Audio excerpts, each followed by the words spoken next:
अजीत यदुवंशी। सटा के ललैया में present by Magahi music recording studio Guraro. सटा के ललैया में सटा के ललैया में मिक्स बाय अजीत यदुवंशी।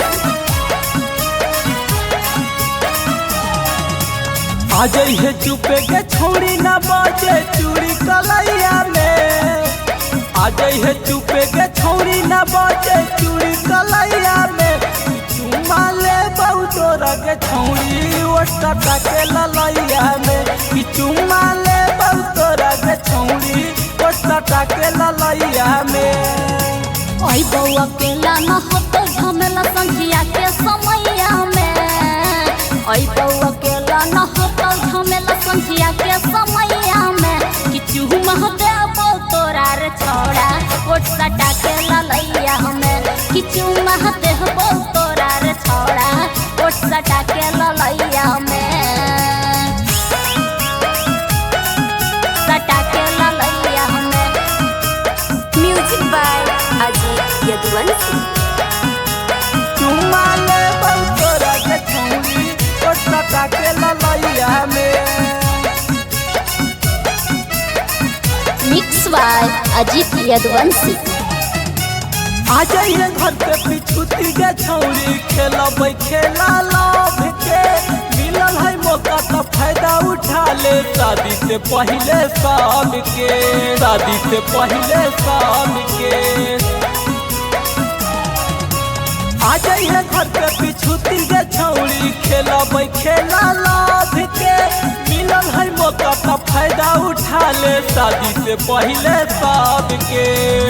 कहियो सयान कले जवानी केहने मान रे छोड़ा। कि जहाँ बन कर हमनमा कर ले सुघर समान रे छोड़ा। कर दे बना में जवानी माजा मरिहे रजैया में। कर दे बना में जवानी माजा मरिहे रजैया में। किचु महदे तोरा रे छोड़ा ओट सटा के ललैया में। किचु महदे तोरा रे छोड़ा ओट सटा के ललैया में। सटा के ललैया में म्यूजिक बाय अजीत यदुवंशी। चुमा ले बहुत रगे छोड़ी ओ सटा के ललैया में। Mix by Ajit Yaduvanshi. आजाद रंजन प्रमोद के छौड़ी कर दी है मन खुद गे। पहनी बिछा के कोरा बैठ के पियल जाई जूस गे। पियल जाई जूस गे। आजाद रंजन प्रमोद के छौड़ी कर दी है मन खुद गे। पहनी बिछा के कोरा बैठ के पियल जाई जूस गे। तो पूरा कर दे बउर मान हो तो फिल पलान रे छोड़ा।